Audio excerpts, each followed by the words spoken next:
Olá, meu irmão, minha irmã, bem-vindo, bem-vinda a este canal A Palavra Nos Move. Eu sou Jefferson Dias, professor de iniciação bíblica, e hoje você vai ver que vai ser um pouquinho diferente este nosso aulão de Bíblia. Geralmente nós nos encontramos ao vivo e hoje eu precisei gravar este aulão porque fui convidado para dar uma palestra sobre o livro do Deuteronômio na paróquia São José do Andaiá, em Santo Antônio de Jesus, Bahia.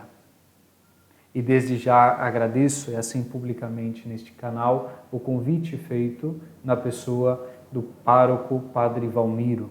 E peço que você reze por mim para que eu seja sinal da graça de Deus na vida de cada um daqueles irmãos e irmãs que estarão lá para viver este momento de formação.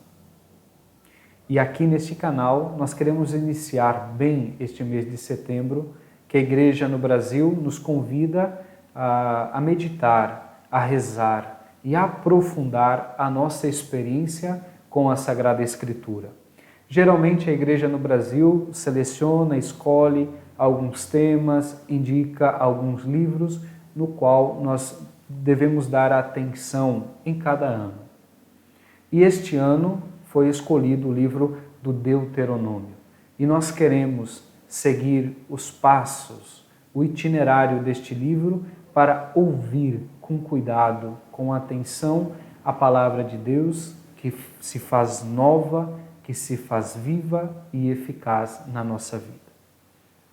Então, vamos viver este momento onde aqui vamos fazer uma breve introdução a este livro e vamos dar continuidade ao longo das nossas semanas, dos nossos encontros aqui nestes nossos aulões de Bíblia, tá bom? Então, vamos iniciar nos colocando na presença de Deus, Ele que é Pai, Filho e Espírito Santo. Amém. Vinde, Espírito Criador, a nossa alma visitai e enchei os corações com vossos dons celestiais. Vós sois chamado intercessor de Deus, excelso dom sem par, a fonte viva, o fogo, o amor, a unção divina e salutar. Sois o doador dos 7 dons e sois poder na mão do Pai, por Ele prometido a nós, por nós, seus feitos proclamai. A nossa mente iluminai, os corações enchei de amor, nossa fraqueza encorajai, qual força eterna e protetor. Nosso inimigo repeli e concedei-nos a vossa paz. Se pela graça nos guiais, o mal deixamos para trás. Ao Pai e ao Filho Salvador, por vós possamos conhecer que procedeis do seu amor, fazei-nos sempre firmes crer. E na certeza de que o Espírito nos acompanha nesta nossa jornada, nós queremos, mesmo que nesta breve introdução, aprofundar o nosso conhecimento, aquilo que nós sabemos sobre o livro do Deuteronômio. No deserto, Deus faz aliança com o seu povo. Então, a gente precisa ter este horizonte à nossa frente. A aliança será o grande acontecimento da vida de Israel.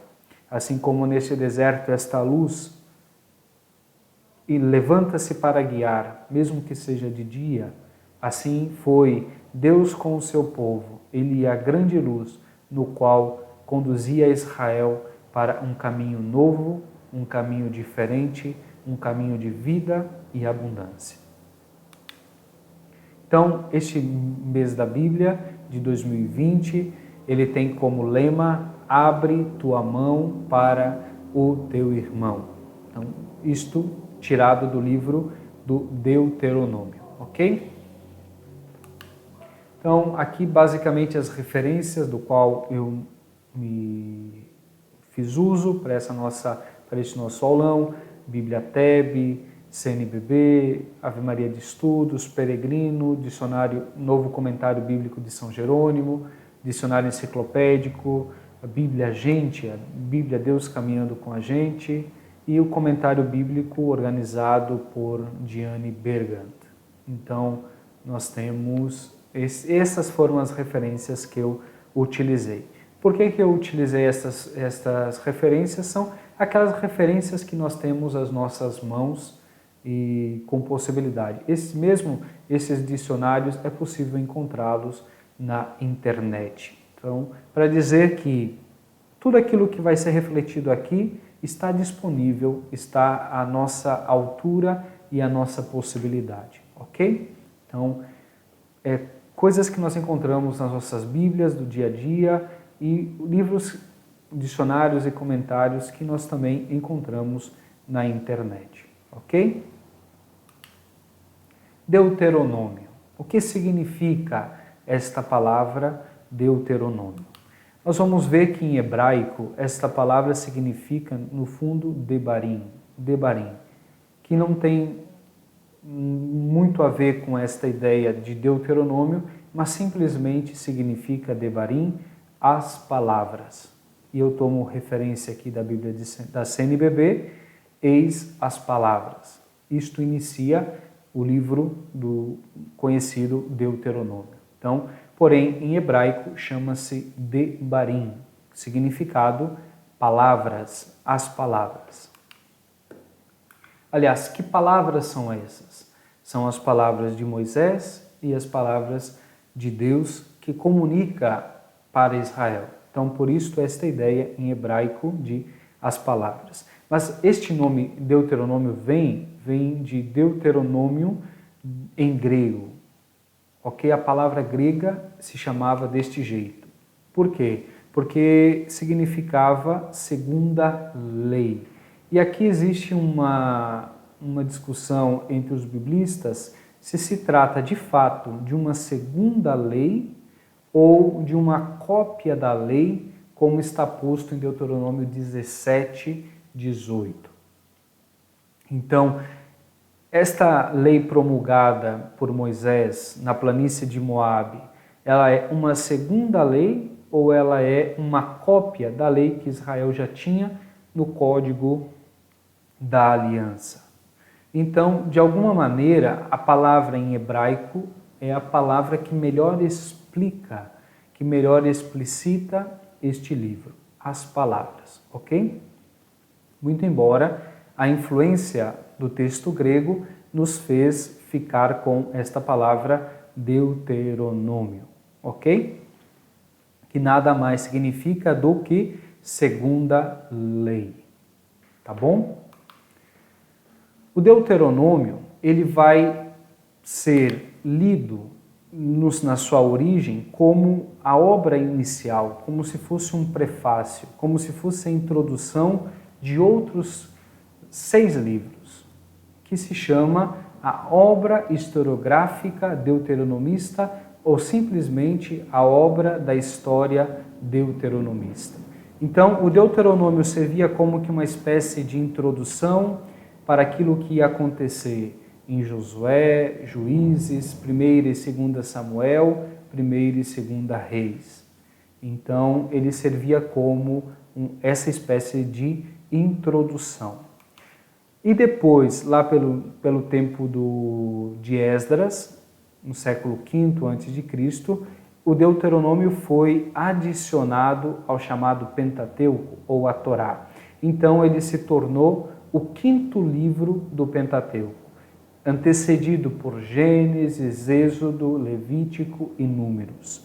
Então, nós estamos entre... O Deuteronômio pode ser tanto o primeiro livro de uma obra, chamada a obra histórica deuteronomista, ou o último livro do Pentateuco, ou da Torá.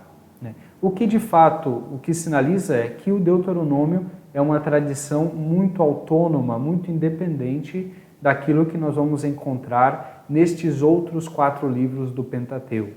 Então, por isso, ele está muito mais afinado como este livro independente e prefácio da obra historiográfica deuteronomista do que propriamente do Pentateuco. Porém, o israelita observou que este texto era fundamental na sua chamada lei e, portanto, ali o colocou.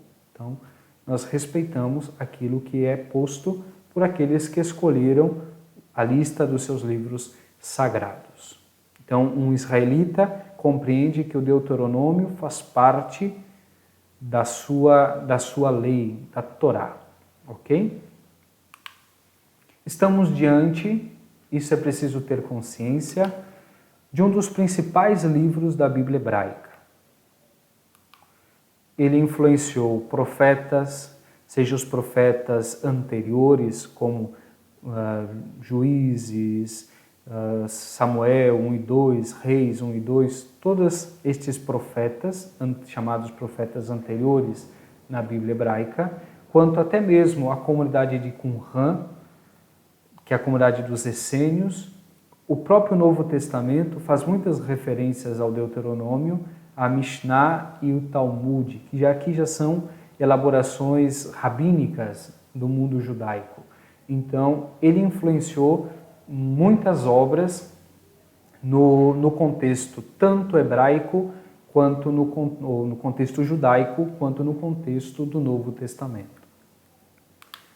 E nós estamos diante também de uma obra teológica complexa e sofisticada, com múltiplos comentários e caracterizações. Ou seja, uns vão entender como o Código da Aliança, outros vão entendê-lo como a superação do conflito cultural provocado pelas dominações. Então, diversos comentários, diversas caracterizações é possível com este livro e, portanto, significa que nós não estamos diante de uma obra simples de se resolver, mas simplesmente ela é complexa, ela é sofisticada, ok? E, portanto, basta termos a consciência disso.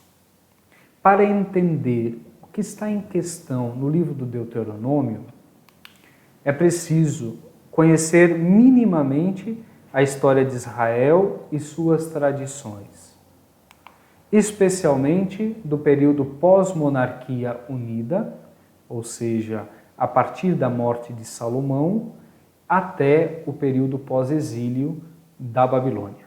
Isso se estendendo até Esdras e Neemias. Ok? Então é preciso conhecer estes elementos da história de Israel para que a gente não fique perdido em meio e também não perca a profundidade que tem diante deste texto que nós vamos ter às nossas mãos.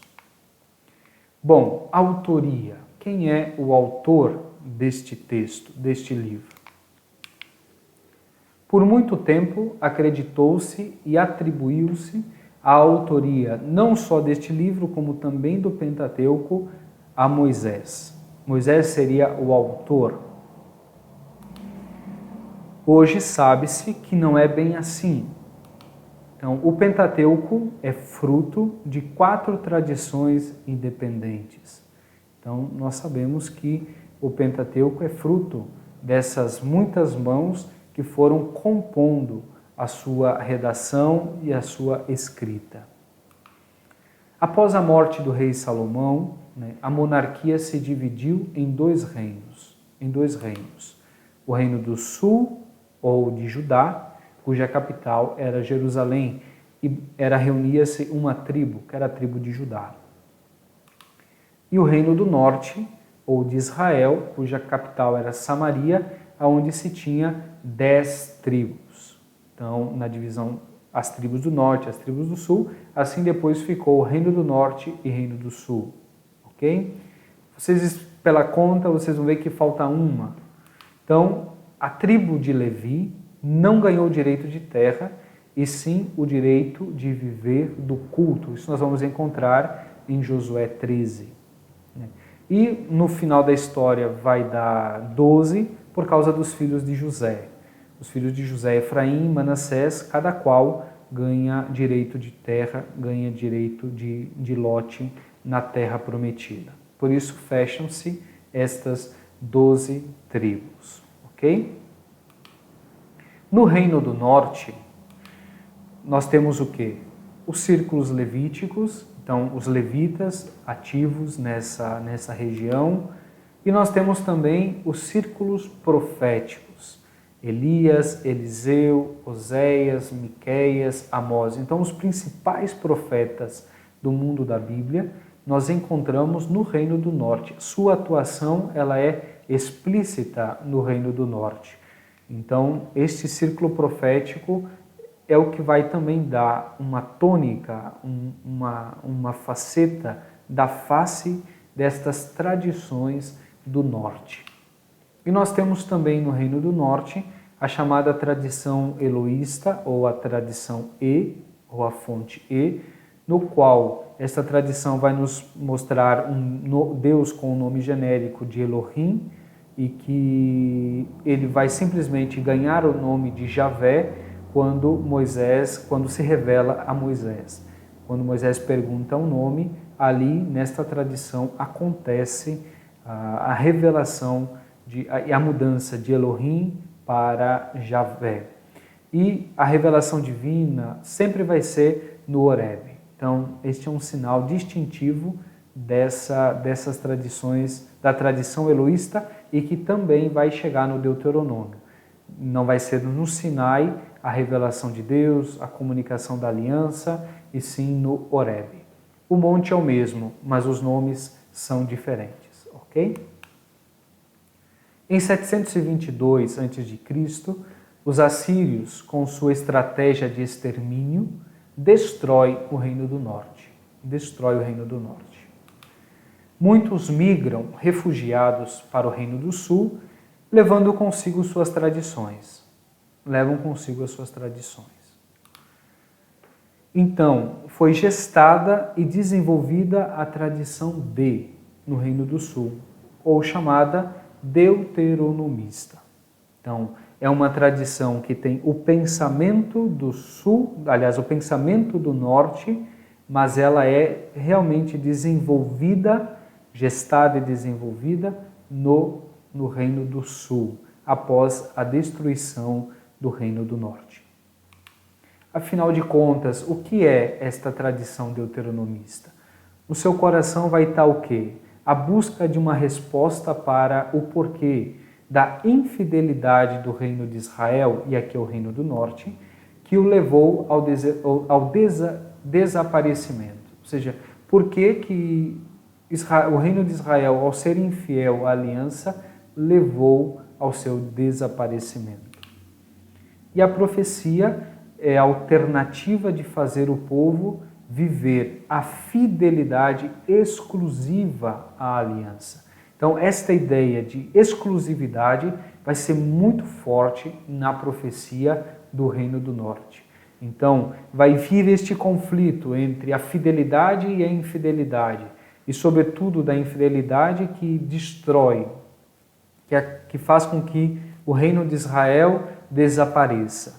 E a profecia como é este grito por fidelidade à aliança. E é muito interessante observar que profecia não tem nada a ver com o futuro, e sim com o presente, em colocar as pessoas, colocar o povo, colocar o rei ante e diante a aliança e convocá-lo a ser fiel a esta aliança, ao Deus que fez aliança com eles. Então, a profecia é dizer o presente, alertar, sejam fiéis à aliança. E, portanto, eles começaram a compreender que a lei, fruto desta aliança, emana da autoridade de Deus e de Moisés como seu profeta. O grande profeta que eles tinham é Moisés. E aqui profeta é aquele que é intermediário de Deus. Ok? Então, a lei vai brotar, vai emanar da autoridade tanto de Deus quanto de Moisés. E é por isso que em hebraico vai se chamar Devarim este livro, que são as palavras tanto de Deus quanto de Moisés que colocam o povo em marcha, em ritmo, em busca desta fidelidade exclusiva a Deus e a sua aliança. Quem são os destinatários? Quem são os destinatários deste livro? é o povo de Deus, o povo de Israel. Eles são os destinatários deste livro. Bora cantar este pequeno cântico que a gente conhece muito bem, fazendo memória destes destinatários deste livro. O povo de Deus no deserto andava, mas à sua frente alguém caminhava. O povo de Deus era rico de nada, só tinha esperança e o pó da estrada. Também sou teu povo, Senhor, estou nesta estrada. Somente a tua graça me basta e mais nada. Também sou teu povo, Senhor, estou nesta estrada. Somente a tua graça me basta e mais nada.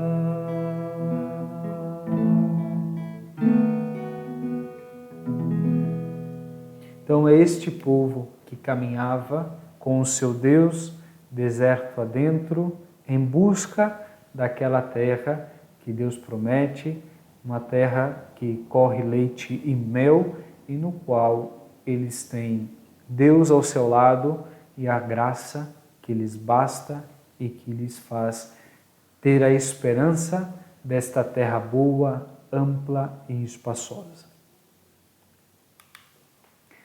Datação e composição. Vamos ver como é que se desenvolveu esta relação entre data e composição do texto propriamente dito. Levou mais de 400 anos esta composição e, portanto, a datação vai seguir este ritmo. Nós temos, num primeiro momento, assim que o Reino do Norte é destruído, aqueles que vieram do Reino do Sul e trazerem as suas tradições, trouxeram no coração este movimento reformista, este movimento chamado também deuteronomista. Ok? E o rei Ezequias captou isto muito bem e disse: eu vou pegar este movimento de exclusividade, este movimento forte de profecia e vou tentar fazer uma reforma religiosa e também política de Israel. Então nós temos o que ele de fato conseguiu fazer foi uma chamada reforma religiosa, que basicamente era centralização do templo. E nós temos neste período a redação do chamado Deuteronômio primitivo, que é dos capítulos 12 a 26. E a reforma política basicamente se tornou a unidade nacional. Ele tentou fazer a reforma religiosa, mas ela foi frustrada, de centralizar o culto em Jerusalém, mas a única coisa que ele conseguiu foi esta unidade nacional. Foi isto que ele conseguiu, ok? Então, neste tempo do rei Ezequias, é que nós temos a primeira redação do Deuteronômio, chamado Deuteronômio primitivo, que é os capítulos 12 a 26, que também é conhecido como o livro da lei,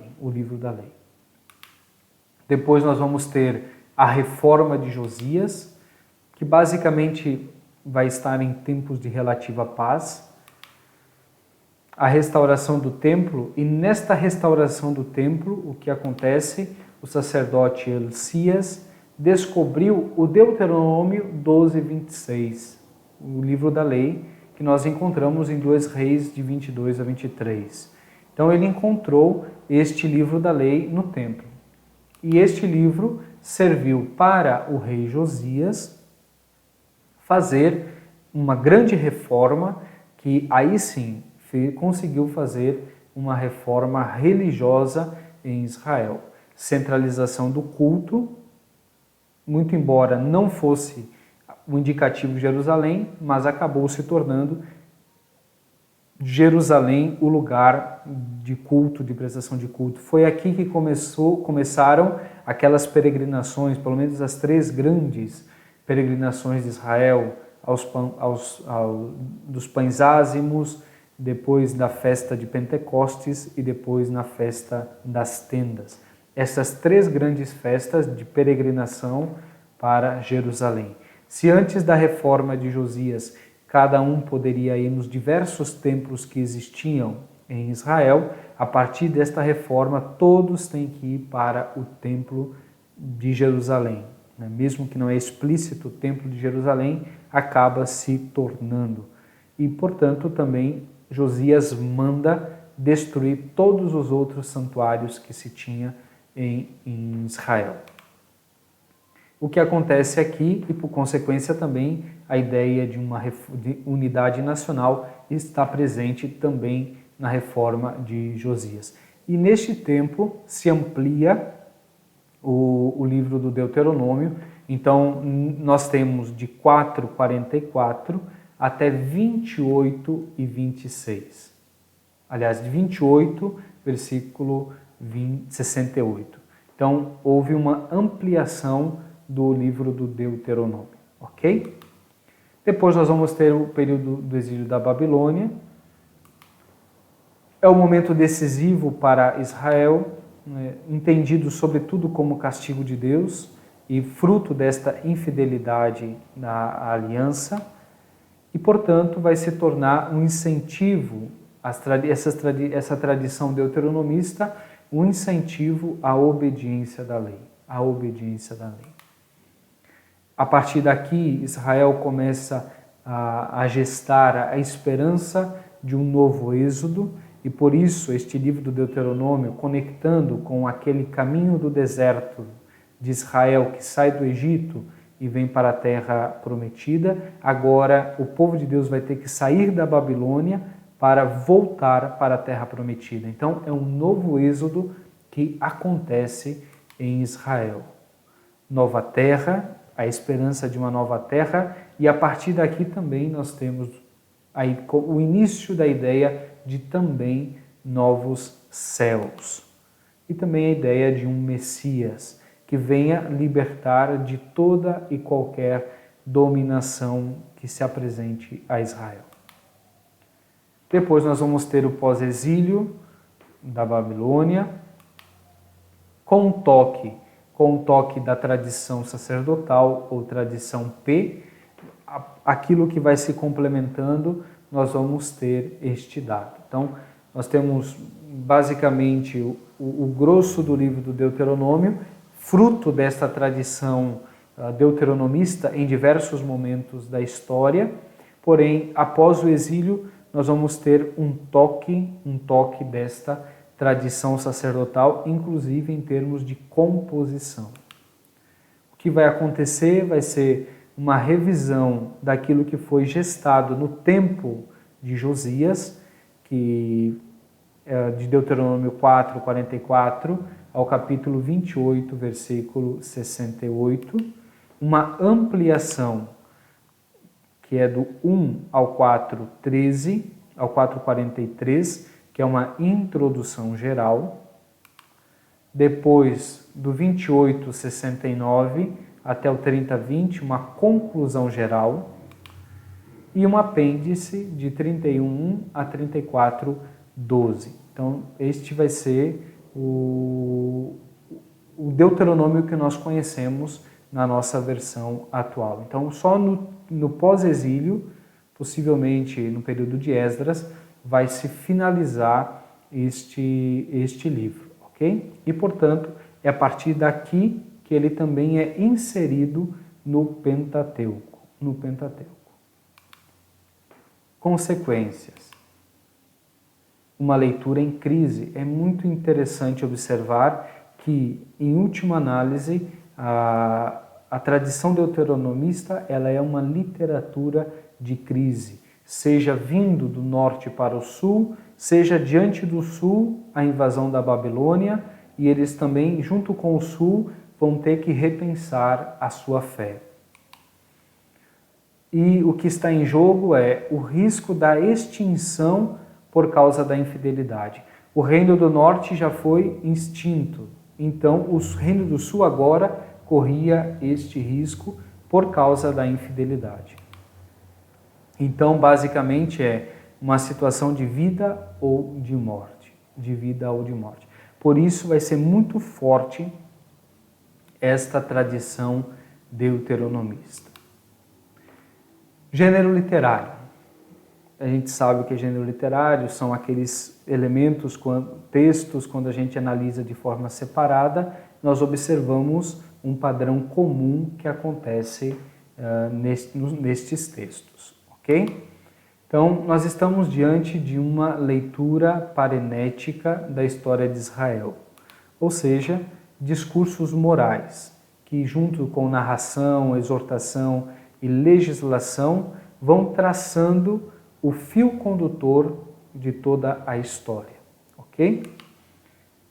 Alguns sinalizam como um texto legislativo. Nós poderíamos nos perguntar que tipo de legislação está presente no livro do Deuteronômio. No Brasil, nós temos a Constituição da República Federativa, nós temos o Código Civil, o Código Penal, que vão nos balizando, estabelecendo os limites para a nossa conduta em termos de sociedade. E nesses códigos, muito embora haja muitas brechas, a rigor eles deveriam ser calculistas e frios em sua letra. Então, a rigor, a lei não permitiria ambiguidade, muito embora a gente saiba que tem jeitinho para tudo na Constituição, no Código Civil, no Código Penal, há possibilidade sempre de jeitinho em todos esses códigos que orientam a nossa vida social. Por isso também o caos que a gente vê em termos de república, em termos de Brasil, um Brasil de muitas leis e pouca efetividade e uma bagunça, uma esculhambação no nosso jeito de ser em sociedade. Então, não é este tipo de letra fria que está nos comunicando o livro do Deuteronômio. Então, o livro da lei vai considerar a evolução social e religiosa de Israel, que deve substituir o antigo código da lei encontrado em Êxodo 20 e 23. Então, é um processo já de reflexão, de evolução, de tudo que Israel viveu até um determinado tempo. E, portanto, esta legislação deuteronômica pretendia regular a vida e o culto do povo de Israel. Vida e culto sempre vão estar presentes no horizonte da história da salvação. Esta legislação deuteronômica realiza-se não em caráter ou em sentido jurídico estrito, como que na letra fria da lei, da norma, e sim em caráter exortativo, litúrgico, celebrativo. É uma legislação pregada, um ensino público da lei. É isto que nós encontramos no texto legislativo do Deuteronômio. Então, ele é esta legislação pregada, este ensino público da lei, e um ensino e uma legislação pregada com força, com vigor, aonde Israel vai precisar ser fiel a esta lei e à aliança que fez com o Senhor. E nós sentimos um pouquinho o espírito desta legislação quando nós vamos para Deuteronômio 30, de 10 a 19. Eu gostaria que você abrisse a sua Bíblia em Deuteronômio 30, de 10 a 19. E vamos ver o que nos diz este pequeno trecho e que expressa o grande espírito desta legislação. vai dizer assim: se escutares a voz do Senhor teu Deus, guardando os seus mandamentos e mandatos, o que está escrito no código desta lei, se converteres ao Senhor teu Deus com todo o coração e com toda a alma, porque o mandamento que hoje te ordeno não é coisa que te exceda, nem inalcançável. Não está no céu para que digas: quem de nós subirá ao céu e o trará para nós? E o proclamará para nós, para que o cumpramos? Nem está além do mar, para que digas: quem de nós atravessará o mar e o trará para nós e proclamará para nós, para que o cumpramos? O mandamento está ao teu alcance, em teu coração e em tua boca. Cumpre-o. Vê, hoje ponho diante de ti a vida e o bem, a morte e o mal. Se obedeceres os mandatos do Senhor teu Deus, que hoje te promulgo, amando o Senhor teu Deus, seguindo os seus caminhos, guardando os seus mandamentos, mandatos e decretos, viverás e crescerás. O Senhor teu Deus te abençoará na terra em que entrarás, para conquistá-la. Mas se teu coração se afastar e não obedecer, se te deixares arrastar e te prostrares, prestando culto a deuses estrangeiros, eu hoje te anuncio que com certeza morrerás, que após atravessar o Jordão e entrares na terra para tomar posse dela, não viverás muitos anos nela. Hoje convoco o céu e a terra como testemunhas contra vós.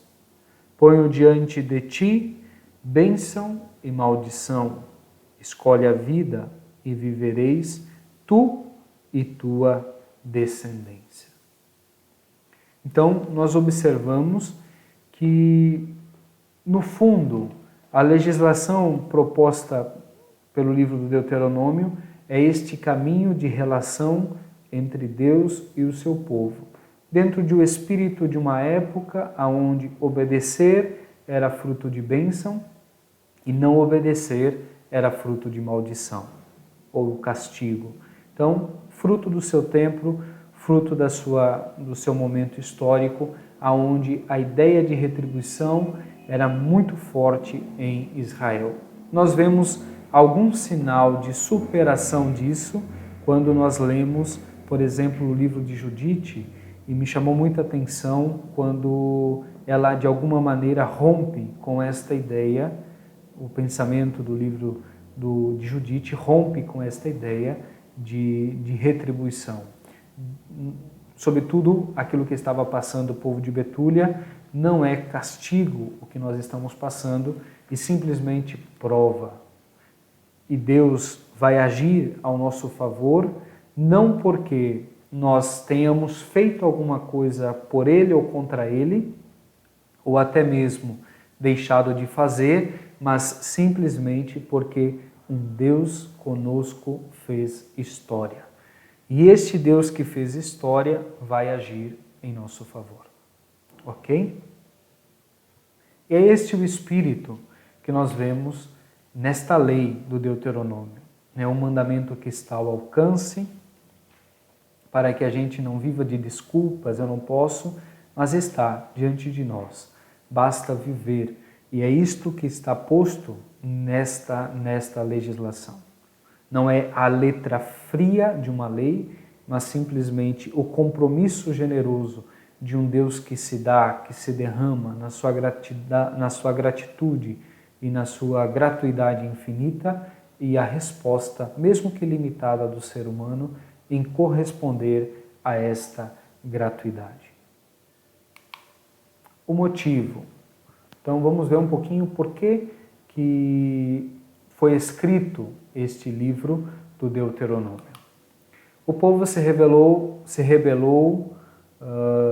revoltou sem cessar e foram necessárias a intercessão sempre renovada de Moisés e a fidelidade incansável de Deus para que Israel não perecesse sobre o merecido golpe da cólera. Então, o povo constantemente voltava as suas costas para Deus e, portanto, Moisés precisava interceder e ajudar este povo a voltar para a aliança e da mesma forma que lembrar da fidelidade de Deus para com Israel. O livro do Deuteronômio quer ser uma reflexão madura e realista sobre o porquê desta infidelidade tão presente na vida de Israel. E lançar uma luz para que retome o radicalismo de se viver a aliança. Quem não gosta de radicalismo não pode ler o livro do Deuteronômio, porque ele vai ser uma atitude radical à aliança, ao Deus da aliança, e assim vai se fazendo. Não há meio termos, ou se é ou se não é. O que é, o que não é, não é. Então, isto vai estar muito presente na literatura do Deuteronômio. Nós podemos suavizar aqui, ali e acolá, mas o fato é esse. O espírito deuteronomista é um espírito de exclusividade ao Deus de Israel e a este Deus que fez aliança e elegeu Israel como luz do mundo. A única alternativa de sua subsistência será como povo de Deus e nação santa. Então, Israel vai se entender ainda mais como povo de Deus, como povo eleito e, portanto, também como nação santa. E a única forma de se manter é a partir desta compreensão. Sua redação se deu diante das ameaças de desagregação que tendiam a levar o povo de Deus a perder sua identidade. Por isso ele é muito forte, ele é muito firme. Então, por quê? Porque o povo, no risco de perder-se em quem era, ou de desintegrar, se unir com outros povos estrangeiros, então a tradição deuteronomista ela vai ser muito forte para lembrar do Deus de Israel. E, portanto, levar Israel a um compromisso renovado e mais consciente da aliança. Israel, mude o coração. Então, este compromisso renovado e consciente da aliança vai fazer com que Israel mude o coração, converta-se a cada dia. Isto nem sempre vai ser tão fácil na história de Israel, porém, é isto que está no convite, no motivo da escrita deste livro. Então, ser um anúncio firme, exclusivo de Israel, do Deus de Israel, e ao mesmo tempo convidar a Israel a assumir este compromisso de forma consciente, de forma renovada e naquilo que é preciso mudar, converter-se para o Deus da aliança. Ok? Olha, cantar mais um pouquinho. O povo de Deus também vacilava. Bora lá? O povo de Deus também vacilava, e às vezes custava a crer no amor. O povo de Deus chorando rezava, pedia perdão e recomeçava. Também sou teu povo, Senhor, estou nessa estrada. Perdoa-se às vezes não creio em mais nada. Também sou teu povo, Senhor, estou nesta estrada. Perdoa-se às vezes, não creio em mais nada.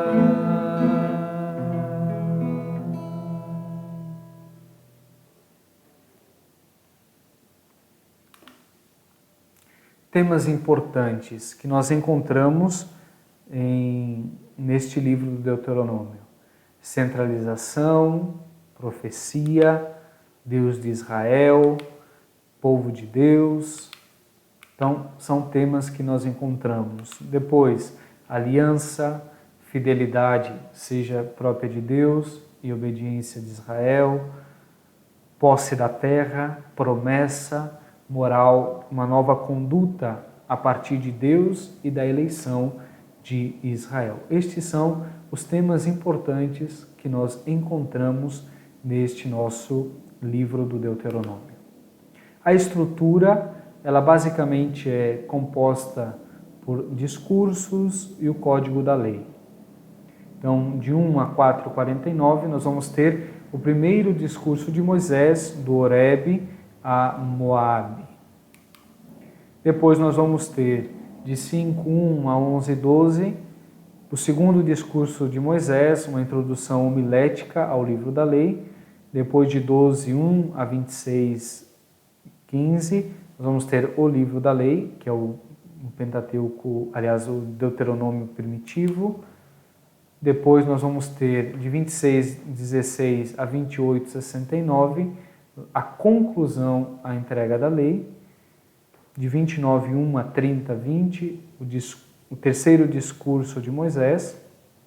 E de 31:11 a 34:12 o último desejo, testemunho e morte de Moisés. Ok? Então, esses últimos capítulos aqui já têm um toque muito forte da tradição sacerdotal. Algumas observações. O essencial é a fé em um único Deus que fez dele seu povo, dando-lhe uma terra, uma lei, um templo. É isto o que Israel vai buscar compreender à luz do livro do Deuteronômio. Um único Deus, um único povo, uma única terra, uma única lei e um único templo. E nós temos esta bonita e linda profissão de fé de Israel, Shema Israel, Adonai Eloheinu, Adonai Erá. Nós encontramos isso em Deuteronômio 6, de 4 a 9. É a profissão de fé de Israel. Vamos cantar ela?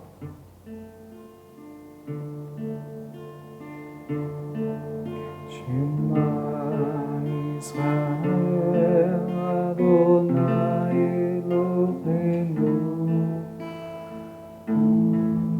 Adonai Echad. Shema Israel, Adonai Eloheinu, Adonai Echad. Escuta, Israel, o Senhor é nosso Deus,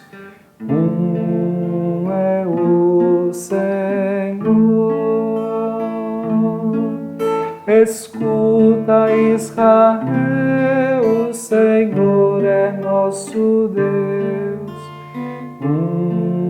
é o Senhor. Shema Israel, Adonai Eloheinu, Adonai Echad. Shema Israel, Adonai Eloheinu, Shema Adonai Echad.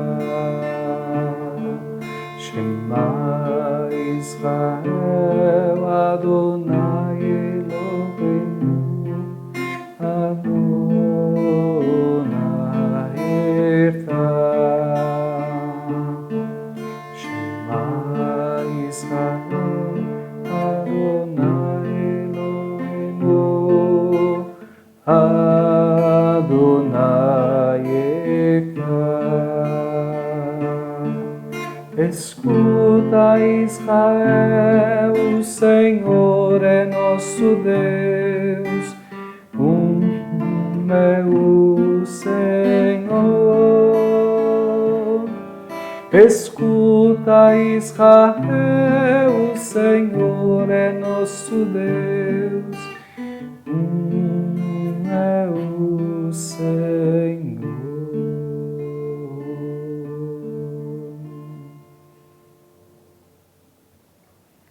Isto em hebraico nos diz: escuta, Israel, o Senhor é nosso Deus, é o Senhor. Então nós encontramos aqui a profissão de fé israelita, sobretudo no único Deus. E aqui nós temos uma espécie de monoteísmo em germe, já levando-se para o definitivo, a ideia monoteísta do Deus de Israel. Então, Israel professa: o Senhor é nosso Deus, é o Senhor. E este Senhor e este Deus, este único Deus, ele é um Deus ciumento e, portanto, ele exige exclusividade de Israel. E este ciúmes é porque ele ama e ama demais Israel. E, portanto, quer que Israel esteja diante da sua lei, diante daquilo que ele espera e deseja para a vida do seu povo. O lugar que Deus escolheu para aí colocar o seu nome, esta é a expressão que nós encontramos no livro do Deuteronômio. Sublinha o lugar onde se deve prestar culto a Deus e proíbe a prática dos ritos pagãos. Então aqui é a centralização do templo. Não faz referência explícita a Jerusalém, e sim indica um único santuário. Evidente que acaba virando Jerusalém o lugar deste único santuário. Nós temos a aliança. A origem é de um acordo verbal numa cultura que não mantinha registros escritos. Então, a aliança está dentro desta moldura cultural. Eram solenemente professos na presença de testemunhas, com juramentos e sacrifícios. Observem que naquele texto que nós lemos, o que Moisés evoca para ser testemunha, o céu e a terra. O céu e a terra são as testemunhas para aquela aliança, aquela ordem no qual Moisés estava dando ao povo. No Antigo Oriente, a ideia de aliança estava apoiada nos tratados de vassalagem. Alguns vão dizer que não é bem assim, mas uma quantidade de autores aponta para esta realidade dos tratados de vassalagem ou os tratados de alianças entre as nações. E se a gente for observar de fato, o livro do Deuteronômio obedece minimamente o esquema destes tratados de aliança. O relacionamento de Deus com Israel é único nas religiões comparado às religiões do mundo antigo. Deus toma a iniciativa e Israel responde livremente. Então, este é o coração do relacionamento entre Deus e Israel. Não é privilégio, eleição não é privilégio, e sim missão. Israel é o escolhido, é o eleito, não porque é o melhor dentre os povos que ali estão, mas simplesmente porque na sua pequenez será o escolhido por Deus para ser sinal da fortaleza não de si, mas a fortaleza de Deus, do poder de Deus na sua vida, do poder de Deus que cumpre as suas promessas. E sim se torna missão, luz para os povos vizinhos e para todo o mundo. Então, diversas analogias nós vamos encontrar dessa relação de aliança: pai, filho, casamento, pastor e rebanho, parente ou chamado Goel, que era o defensor ou vingador da família, rei e súdito. São todas analogias aplicáveis a esta ideia de aliança. Abre a mão ao teu irmão. E aqui é o lema deste mês da Bíblia em 2020. Nós podemos evocar aqui a liberdade de si, e este texto, este versículo, está no contexto da remissão dos 7 anos. Então, o espírito sabático, o espírito celebrativo, o espírito de liberdade está presente quando o livro do Deuteronômio coloca este compromisso de abrir a mão ao teu irmão. Então, é a liberdade de si e também o compromisso com os mais frágeis. Somente terá compromisso com os mais frágeis quem for livre, quem conseguir dispor de si mesmo. Quem não consegue sair de si mesmo, não consegue ser disponível ao outro. É ilusão. A gente pode até discursar bonito, falar em caridade, falar em pobre, falar em isso e falar aquilo, mas se nós não tivermos a liberdade interior e a disposição de abrir-se ao outro, fica bonitas palavras, mas não passam disso. É bonitas palavras.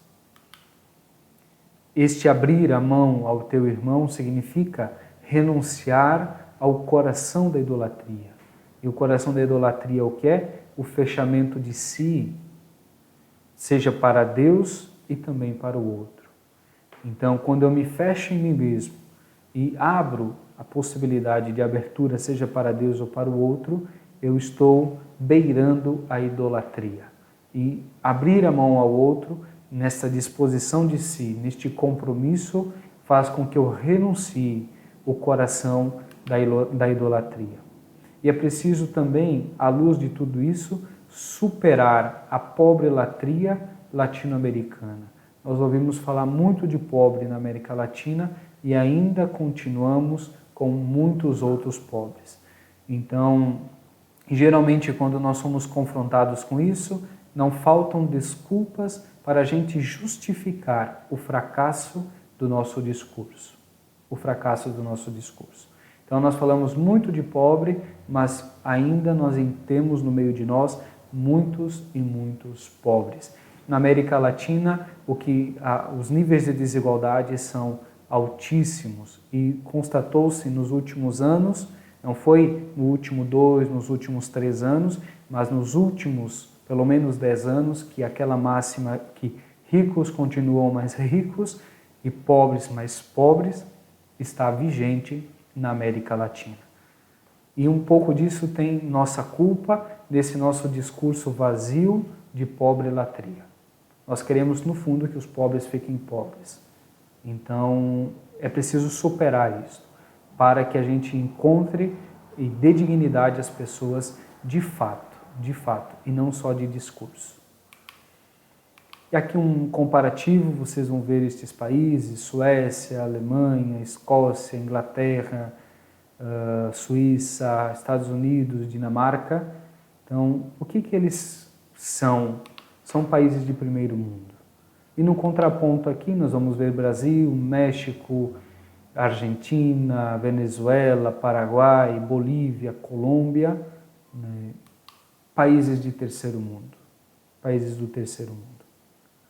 Então, se tem alguma relação ou não, mas nós podemos constatar que estes países, muito embora alguns deles tenham como religião oficial, mas muitos deles vivem a laicidade, nós temos uma influência muito forte do mundo protestante. E nestes países latino-americanos, nós temos uma influência muito forte católica. Eu não sei se isso tem relação ou não, mas o que é posto, está posto. Os países que têm uma influência protestante são de primeiro mundo e países com influência católica são de terceiro mundo. Ah, mas por que você não coloca países da Europa? Olha a confusão que é uma Espanha, olha a confusão que é uma Itália, olha a confusão que é até mesmo uma França. Então, pode ter aqui elementos interessantes para refletirmos futuramente. Escolhe a vida, Deuteronômio 30, o texto que nós lemos. A pergunta que eu poderia fazer é: a vida de todos? A vida de todos? Eu me recordo quando meu pequeno, a gente foi fazer a ultrassom dos 6 meses, né, de João, e na ultrassom ele fez assim um gesto de como se escondendo da gente, até um gesto que ele ainda tem até hoje, que brinca conosco. E eu disse para Tati, né, como é que alguém vendo uma ultrassom dessa tem coragem de abortar, por exemplo? Como tem coragem de abortar? E é triste ver, por exemplo, numa nota do CEBI de mulheres católicas, reverendas, que tem esta pecha: tire os fundamentalismos do caminho pela vida das mulheres. Eu vou colocar o link na descrição do vídeo. Uma nota muito triste, né? Muito triste, defendendo de forma pública o aborto de forma, dizem, legal e segura. A questão, sobretudo a partir da problemática daquela menina do Espírito Santo de 10 anos, que foi para o Recife fazer o aborto, né? Segundo estas mulheres de Deus, dizendo que um aborto legal e seguro. Aqui nos falta a coragem de nem tudo o que é legal é moral. Nem tudo que é legal é moral. Então, é preciso uma análise ainda mais profunda do fato.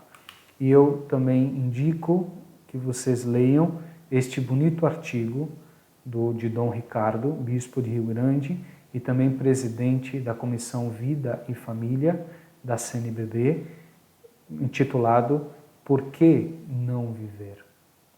Este é um artigo digno dos púlpitos, E é interessante que a CNBB, como instituição, não se posicionou sobre este caso, que ganhou repercussão nacional. Talvez estivesse preocupada em escrever cartinha de repúdio contra o governo federal. Então, isso é mais interessante do que posicionar-se e defender a vida. Mas mesmo CNBB silenciando, a única coisa que tem fala é do presidente da CNBB dizendo que é lamentável, que foi 2 crimes hediondos, mas não houve uma posição forte, incisiva e decisiva da CNBB, ou da Conferência Nacional dos Bispos do Brasil. Mas, de qualquer forma, uma voz que grita no deserto, vale a pena ouvir esta voz que grita, que é Dom Ricardo, em um texto fantástico, fenomenal, e que de alguma forma escancara não o direito de viver ou o direito de morrer, mas escancara o oportunismo escrito nestas bandeiras, sobretudo essas de tire os fundamentalismos do caminho. Em nome de derrubar fundamentalismos, aplicam o seu próprio fundamentalismo e nós temos que aguentar a boca abaixo. Então, vale muito a pena. Leiam este artigo, leia também essa nota do CEBI, para ver a atrocidade que é. E é muito triste, o CEBI, um centro ecumênico de estudos bíblicos importante, tomou uma posição dessa, dando voz a uma nota muito infeliz sobre este episódio. Mas vale muito a pena ver este artigo de Dom Ricardo, ok? Sem muitas delongas, eu vou colocar abaixo os 2 links destes artigos, ok? Ter tudo sem possuir nada. Israel precisou compreender esta grande ética que é a terra como dom. A lei era dom também, mas a terra é um dom. Então, o direito da terra, sobretudo também no seu tempo sabático. Então a terra também tinha direito de descansar. A terra não era propriedade, eles poderiam usufruir sem possuir. E, portanto, viver do fruto no qual Deus também os fazia prosperar. Elementos profundos da ética israelita nós encontramos nesta frase: ter tudo sem possuir nada. Isto também remete a um constante êxodo até a pátria eterna. Muito embora Israel não conseguisse imaginar uma pátria eterna, sobretudo neste momento do Deuteronômio, mas nós podemos com ele aprender que esta dinâmica de dispor, de viver com o essencial, viver com aquilo que nós podemos e temos direito de viver, né, caminhar neste constante êxodo, nesta saída de si em direção à pátria eterna, a morada de Deus, aonde a Trindade é nosso lar.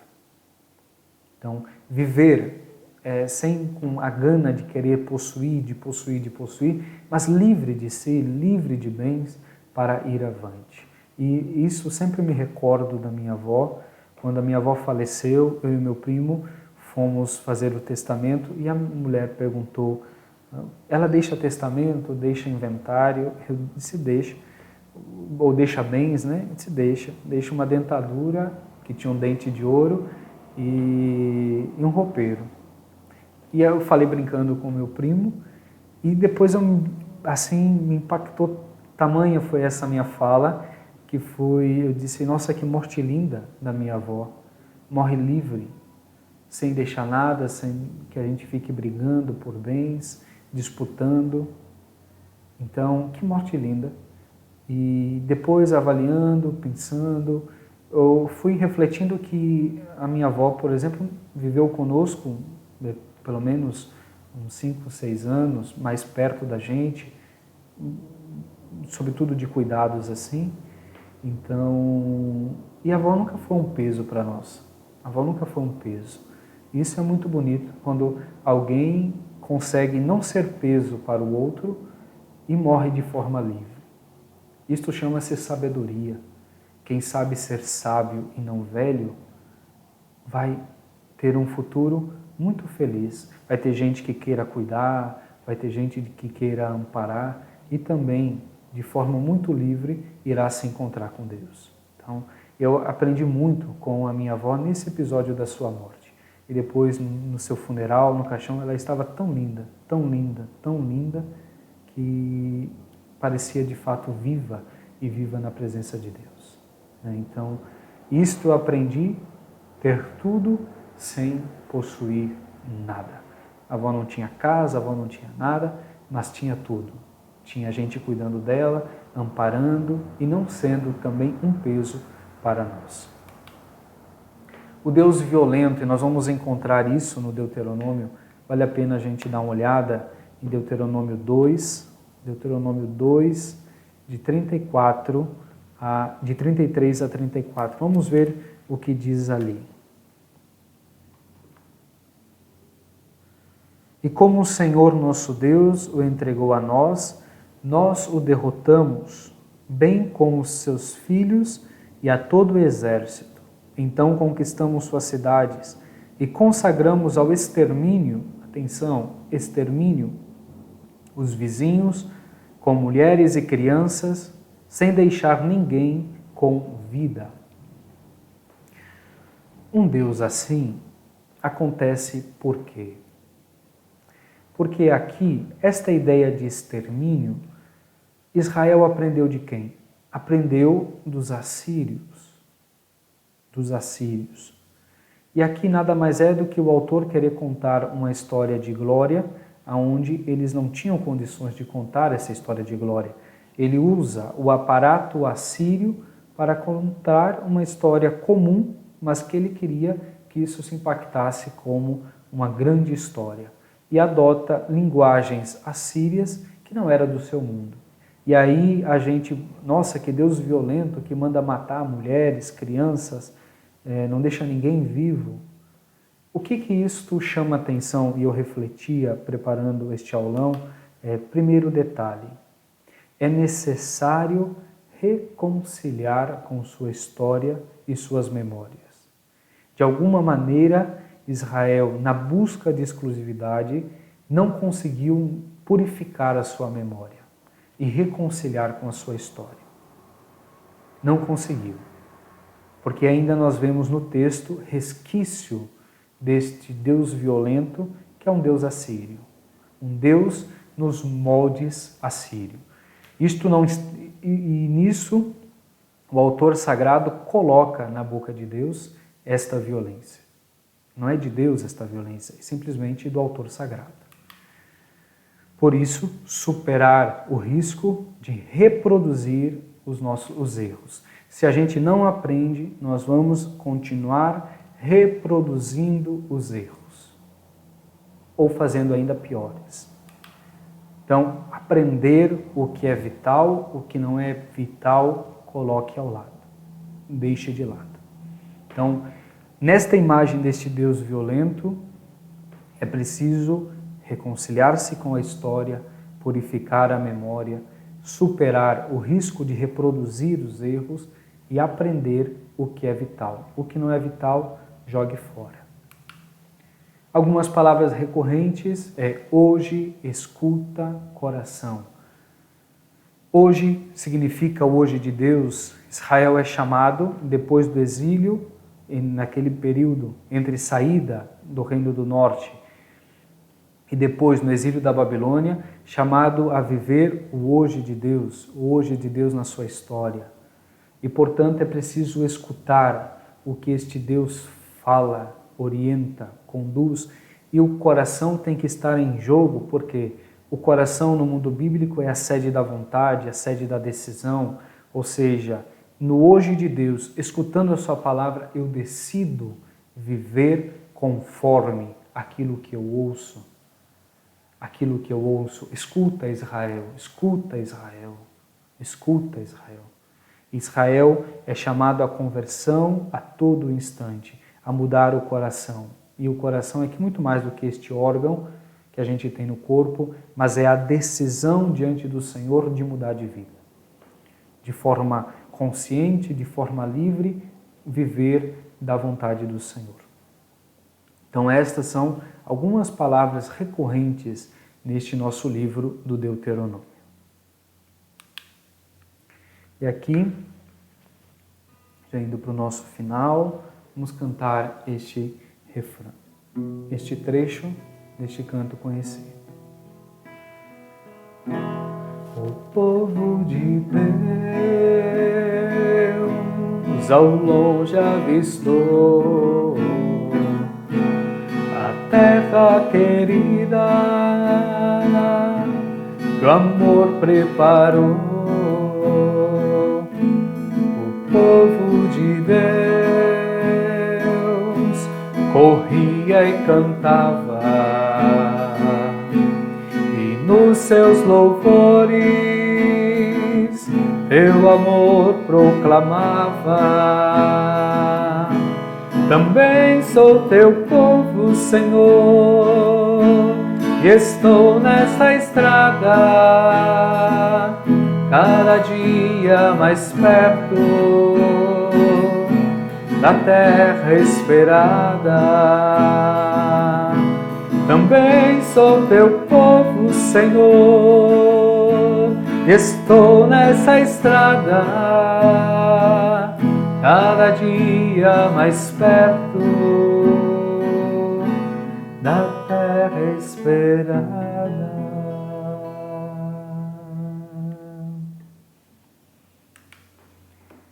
E que esse livro do Deuteronômio, que nós vimos esta breve introdução e que logo mais vamos começar a lê-lo com carinho, com zelo, escutando o Senhor que muda a nossa vida, possa fazer grandes frutos, possa produzir grandes frutos na nossa vida. Ok? Então, eu agradeço a cada um, a cada uma, pela atenção, por estarmos juntos neste nosso momento de aprendizado do mundo bíblico. Se você tiver alguma dúvida, ou algo lhe chamou a atenção ao longo deste nosso aulão, coloque nos comentários e, na medida do possível, eu vou interagindo, vou respondendo. Então, muito obrigado e que o Deus da vida sempre nos abençoe. Nós queremos terminar este nosso aulão confiando a nossa vida nas mãos de Nossa Senhora. Ave Maria, cheia de graça, o Senhor é convosco. Bendita sois vós entre as mulheres, e bendito é o fruto do vosso ventre, Jesus. Santa Maria, Mãe de Deus, rogai por nós, pecadores, agora e na hora de nossa morte. Amém. No deserto, Deus faz aliança com o seu povo. E com você e comigo, Deus quer renovar esta aliança. Então, que o Deus da vida nos abençoe, Ele que é Pai, Filho e Espírito Santo. Amém.